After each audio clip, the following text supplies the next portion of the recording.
Hello, welcome. For today's video, I decided I wanted to talk a little bit about feeling unmotivated and how to basically get back on track. Although I still don't feel like I'm exactly where I want to be, but we're working on it and we are doing our best to basically get out of that mindset that feels like we are completely stuck and feeling like crap most of the time. So I'm going to share what kind of works for me every time I am in that mindset. Unfortunately, that is happening a lot lately. I can ask if you've ever felt stuck, but I know the answer is going to be yes, because we all go through that sometimes in life, and it's part of growing and developing as a human being and all of that stuff. But lately I feel like I keep finding myself in that state, and I'm feeling like I'm going a bit crazy over here. So I was trying to realize what I usually do to get me out of that state, and I felt like I should share it with you guys. These are basically the steps I take to get me out of that state, and then usually I do a lot more stuff, but this is what I find that works for me, like low effort basically. So the first thing I do is I force myself to wake up early. I know this is not for everyone. Some of us are just not morning people. I wasn't a morning person before. That is something that I kind of forced myself to do because I wanted to be a morning person and I wanted to take advantage of my mornings in a different way.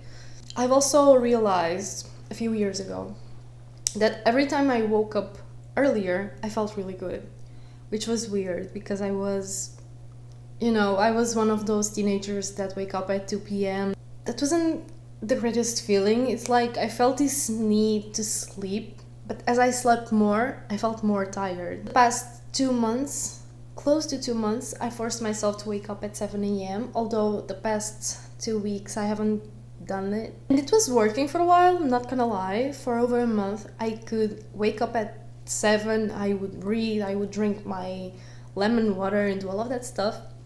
And I was feeling great. But then I started to fall asleep on my couch.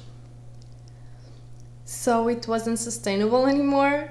And even though I was going to bed earlier some days, I kept finding myself scrolling, either before sleeping or in the morning.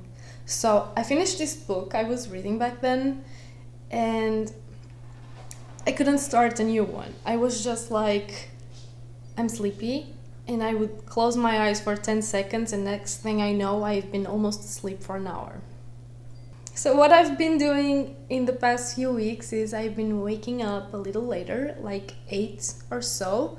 I've been giving myself that rest because I feel like my body needs it. Also, I don't know how you guys deal with that kind of stuff, but I'm a spiritual girly, and astrology this past weeks has been going crazy, so I feel like that might have a little bit of an impact as well. Next, this is also something that I've been doing for the past month or so, and that is going for walks. I know this is such a simple change, although before I started that as part of my routine, I couldn't bring myself to leave the house. I was just like, if I had a treadmill, I would walk a lot, but I just don't feel like leaving the house, although I live surrounded by nature. So it was pretty ridiculous to me that I wasn't doing it. And then at some point I started waking up earlier, and I decided that I was done being lazy and I just needed to do it, and I forced myself again to leave the house, and eventually that kind of became part of my routine. And some days I even take 2 walks because I feel like I am stuffy inside, or maybe I just ate a lot and I need to digest all of that. So sometimes I go for a walk after breakfast or after lunch. Sometimes I do it in the afternoon. It really depends. But I feel like doing that simple type of movement really changed a lot the way I was feeling and just the way my body was feeling in general. So it was a pretty good change.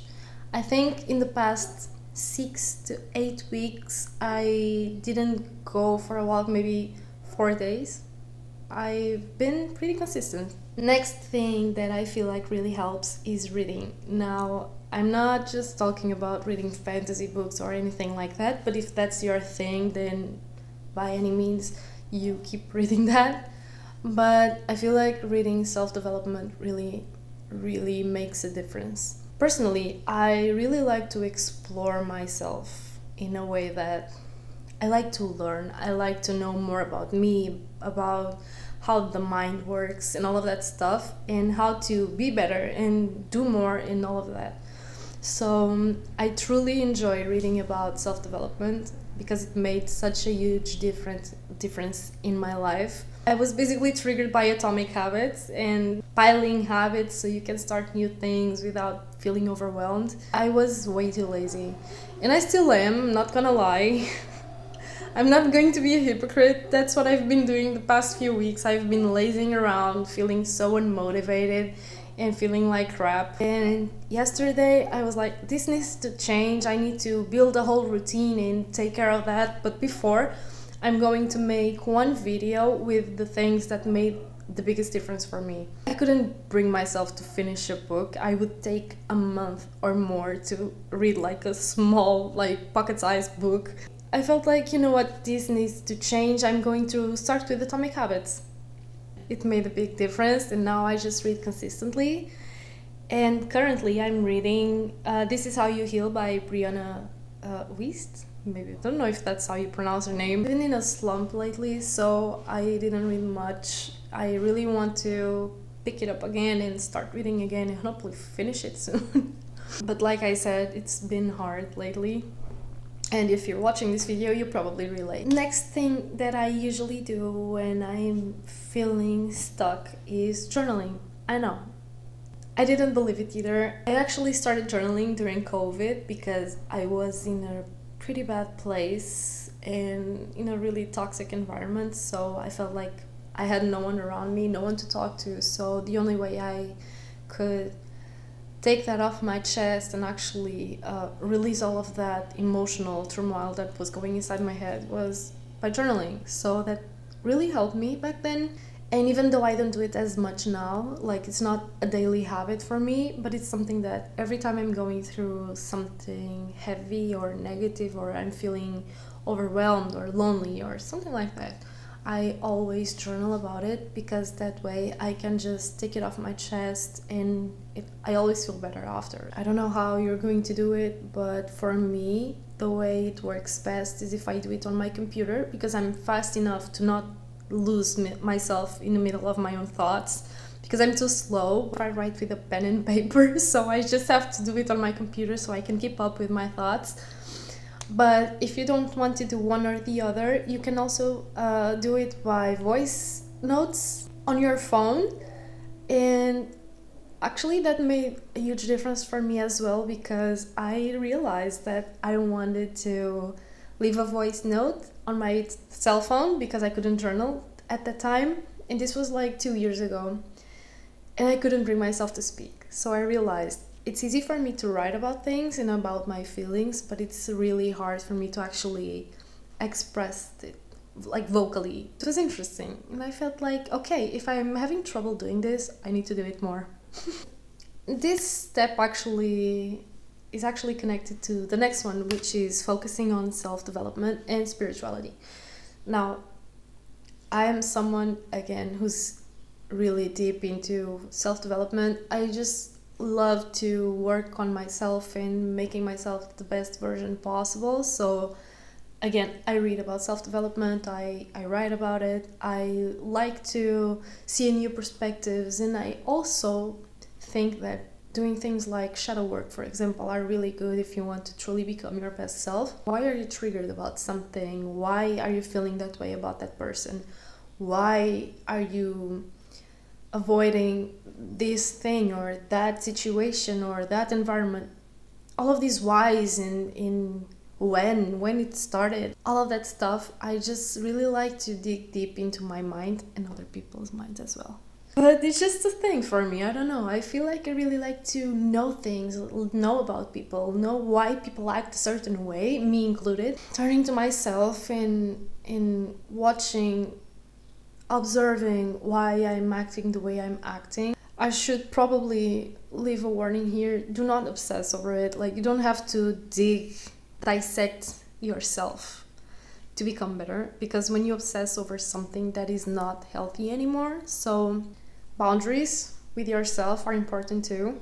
Have patience with yourself and learn to love yourself and treat yourself as if you're treating someone you love. And the last thing I started doing, and this is going to sound pretty random in the middle of this list, but dancing. I know one day I was feeling pretty overwhelmed at home, and I was like, I'm just going to put on a hype music playlist, whatever, like I'm just going to listen to it. And then I got really stimulated, so I put some headphones and I was alone, and I felt like this is a perfect moment to just dance. At first I felt like I'm going to lie down and actually feel the music, but then it was way too hyped and I was like, I need to move. And I started dancing, and I was in that state for maybe half an hour or more. I felt so light at the end, like my vibe was so good. Like I felt so good that I couldn't even describe it. It just felt weird. I read so much about it. I listened to so many people talk about it, but I couldn't really understand until I did it. It's hard for me to loosen up, so the best way for me to actually dance my heart out and actually release all of that stuck energy is just to move around when I'm alone at home, and just make your own playlist and use your headphones and just dance, just move, whatever you want. Like, even if it looks weird, don't think about it, just do it, just move, just release it. I don't know, it feels great. I know it probably sounds weird, but it feels great. That's basically what I do to bring myself out of that slump. Just do all of these things and then add something more, which is something for another video, a more complete one. But to start, these are the basic tiny steps that you can take to start moving and start to be a little productive. I think if that's what you need, if you need to rest, just rest. Sometimes all you need is to take some time to yourself and to keep yourself together and just do nothing.